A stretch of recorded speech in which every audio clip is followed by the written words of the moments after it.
Mean लगन के अलग-अलग भाव में हम अस्त ग्रहों की चर्चा कर रहे हैं और इस वीडियो में अब शुरू करेंगे। आपके पंचम भाव में अगर आपका कोई भी ग्रह अस्त है मीन लगन के चार्ट में, तो उसका प्रभाव आपके लिए कैसा रह सकता है। यहाँ पर हमने सूर्य को पंचम भाव में लिया है, लेकिन आपके चार्ट में सूर्य हो सकता है 4th हाउस में हो, 5th में हो या 6th में हो। वैसे देखा जाए तो सूर्य यहाँ आपके चार्ट में अगर 5th हाउस में स्थित है, तो वो आपके 6th लॉर्ड होकर स्थित होंगे। यहाँ पर हम एक-एक ग्रह को लेंगे और देखेंगे कि इनके अस्त हो जाने से किस प्रकार का प्रभाव आपको मिलेगा। सबसे पहले यहाँ बृहस्पति से शुरुआत करेंगे। मान लीजिए बृहस्पति यहाँ पर आपके पंचम भाव में अस्त होते हैं, तो सबसे पहली बात तो बृहस्पति यहाँ आपके लग्नेश हैं और आपके वो 10th लॉर्ड भी हैं और साथ में वो अस्त होते हैं, उच्च की स्थिति में भी ये होंगे। तो ये अस्त होना आपके लिए काफ़ी ज़्यादा अच्छा माना जाएगा, क्योंकि सूर्य छठे घर के स्वामी हैं, तो छठे घर से संबंधित जितने भी प्रकार की समस्याएँ आपको आने वाली हैं जीवन में, उनके निपटान के लिए भी कहीं न कहीं ये बहुत अच्छा होगा। और यहाँ बृहस्पति सूर्य से उनकी एनर्जी रिसीव कर रहे हैं, ऐसे में बृहस्पति यहाँ और ज़्यादा पावरफुल होंगे और साथ में आपका इससे लगन के लिए भी अच्छा होगा और आपके 10th हाउस के लिए भी, क्योंकि बृहस्पति इन दोनों के ही स्वामी बनते हैं। साथ में यहाँ बृहस्पति होंगे तो ये संतान के लिए बहुत ज़्यादा अच्छा है। आपकी संतान बहुत प्रतिभाशाली हो सकती है, बहुत ज़्यादा एनर्जेटिक हो सकती है, टैलेंट उनमें बहुत ज़्यादा हो सकता है और ये स्थिति आपकी निर्णय क्षमता को भी काफ़ी मजबूत बनाएगी।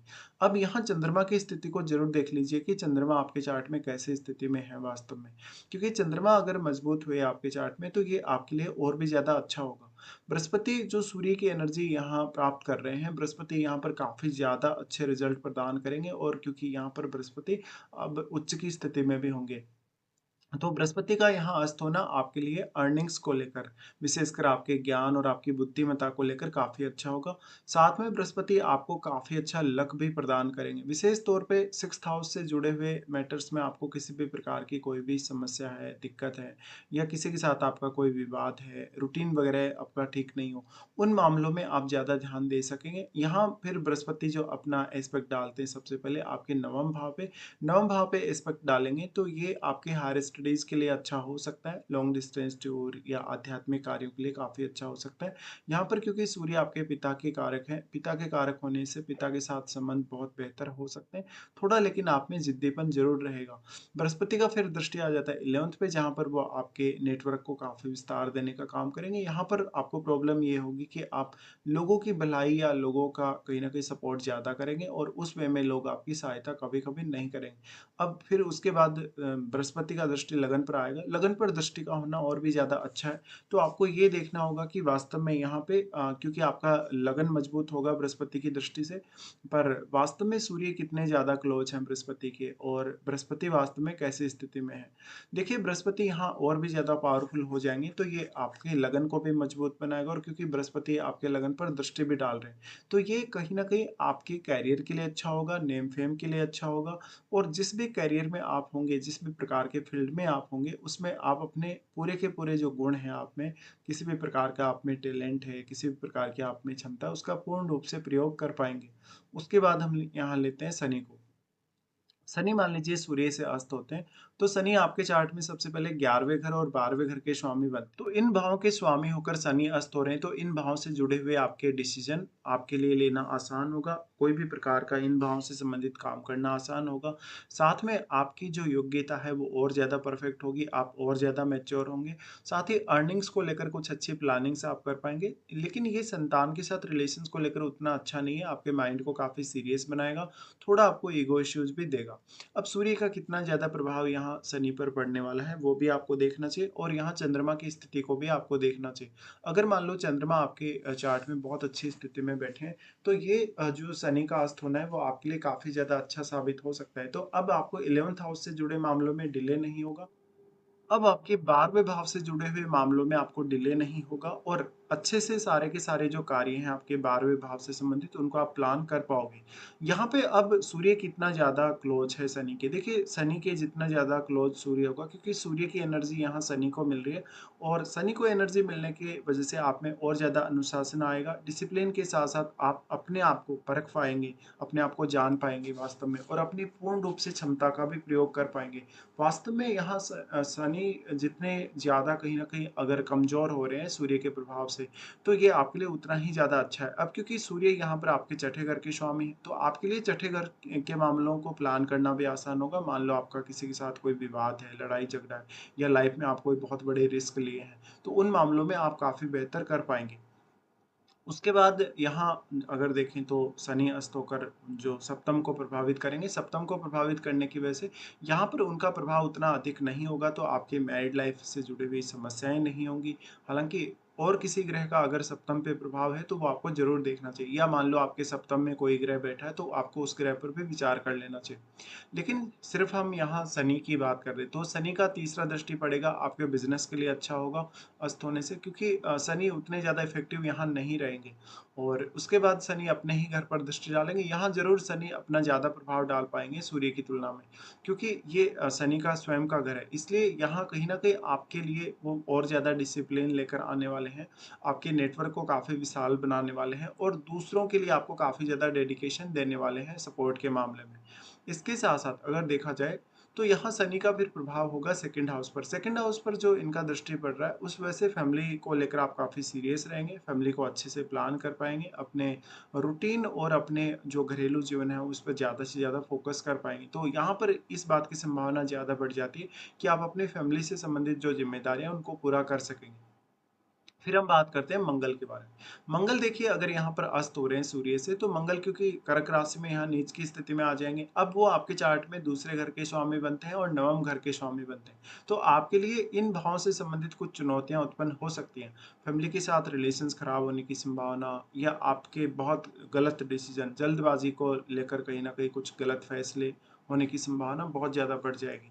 इसके साथ-साथ क्योंकि ऐसा जो मंगल होगा वो आपको काफ़ी एग्रेसिव बनाएगा, तो मंगल का अस्त होना और भी ज़्यादा एग्रेशन आप में दे सकता है। अब चंद्रमा वास्तव में कहाँ है आपके चार्ट में?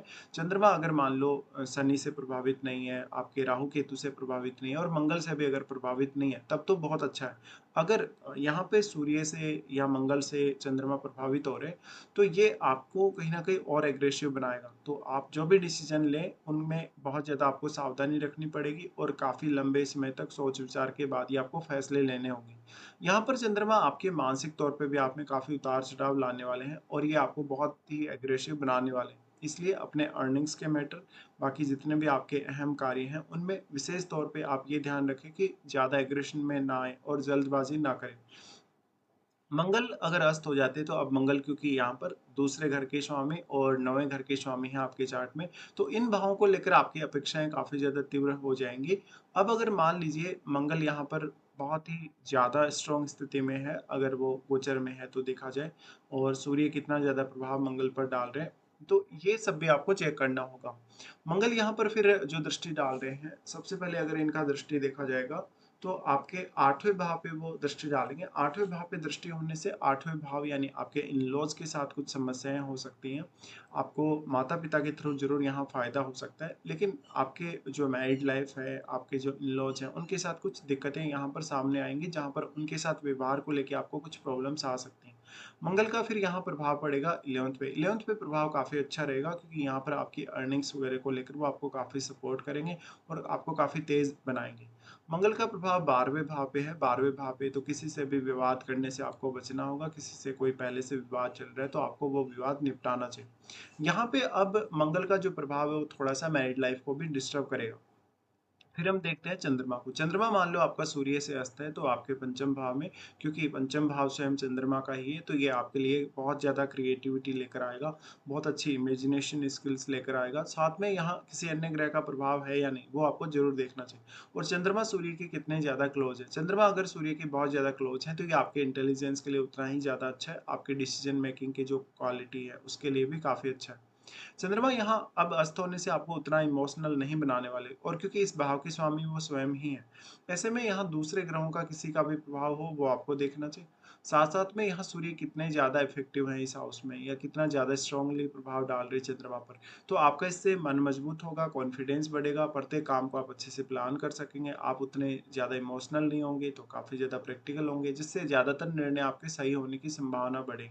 अब क्योंकि चंद्रमा यहाँ से आपके 11th हाउस को ही प्रभावित कर रहे हैं, 11th को प्रभावित करने की वजह से ये अर्निंग्स को लेकर काफ़ी अच्छा हो सकता है। फिर हम यहाँ लेते हैं शुक्र को। शुक्र मान लीजिए आपके पंचम में अस्त है सूर्य से, तो शुक्र आपके चार्ट में तीसरे घर के स्वामी बनते हैं और आठवें के स्वामी बनते हैं। तो इन भावों को लेकर आपको काफ़ी सपोर्ट मिल सकता है। जैसे थर्ड हाउस है, तो थर्ड हाउस आपकी क्रिएटिविटी को भी रिप्रेजेंट करता है। कहीं न कहीं आपका जो नेचुरल रूप से जो टैलेंट है, जो प्रकृति ने आपको दिया है, उन सबको। ऐसे में आपके टैलेंट में और ज़्यादा निखार आएगा, आप और अच्छे से सोच सकेंगे। और शुक्र है वो भोग-विलास, लग्ज़री इन सबको रिप्रेजेंट करता है, इसलिए आपके जीवन में धन की कोई कमी नहीं होगी। शुक्र के अस्त हो जाने से आपके पास अर्निंग्स को लेकर काफ़ी सारे प्लान्स होंगे। अब क्योंकि वो यहाँ पर अष्टम के स्वामी है, अष्टम के स्वामी है और अगर अस्त हो रहे हैं, तो ये आपके इन-लॉज़ की तरफ से या किसी भी अदर आपके फैमिली के मेंबर की तरफ से या कहीं न कहीं आपको पार्टनर से काफ़ी सपोर्ट दिलाएगा। शुक्र यहाँ पे फिर क्योंकि अष्टम के हैं, तो अष्टम से भी गेन होने की संभावना उतनी ही ज़्यादा बढ़ जाती है। और शुक्र यहाँ पे तीसरे घर के स्वामी हैं, तो आप काफ़ी क्रिएटिव हो सकते हैं। तीसरे घर के स्वामी होने की वजह से कभी-कभी भाई-बहनों के साथ या रिलेटिव्स के साथ थोड़े बहुत मतभेद भी कभी-कभी सामने आ सकते हैं।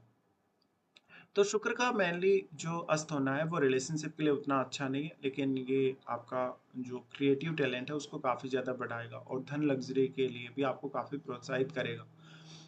उसके बाद हम यहाँ लेते हैं बुध को। मान लीजिए आपके बुध अस्त हैं आपके पंचम में, तो बुध आपके चार्ट में 4th लॉर्ड और 7th लॉर्ड है। तो ऐसे में आपका पार्टनर बहुत टैलेंटेड हो सकता है, पार्टनर आपका किसी सर्विस में हो सकता है या अच्छे खासे पैसे वाला हो सकता है और साथ में उसमें जो कम्युनिकेशन स्किल्स हैं वो काफ़ी ज़्यादा होंगी। बुध के अस्त होने से बुध को सूर्य का एनर्जी मिल रहा है, पावर मिल रहा है, इसलिए 6th हाउस से जुड़े हुए कामों को आप बहुत ही अच्छे से निपटा सकेंगे, जिससे आपके करियर पर काफ़ी पॉजिटिव असर पड़ेगा।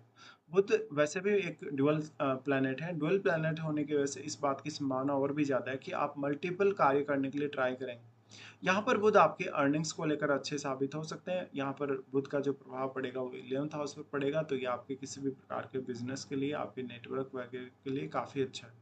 तो यहाँ पर इस प्रकार से कुछ प्रभाव आप लोगों के सामने आएँगे। अभी तक हमने सभी ग्रहों के बारे में जैसे डिस्कस किया है एक-एक करके।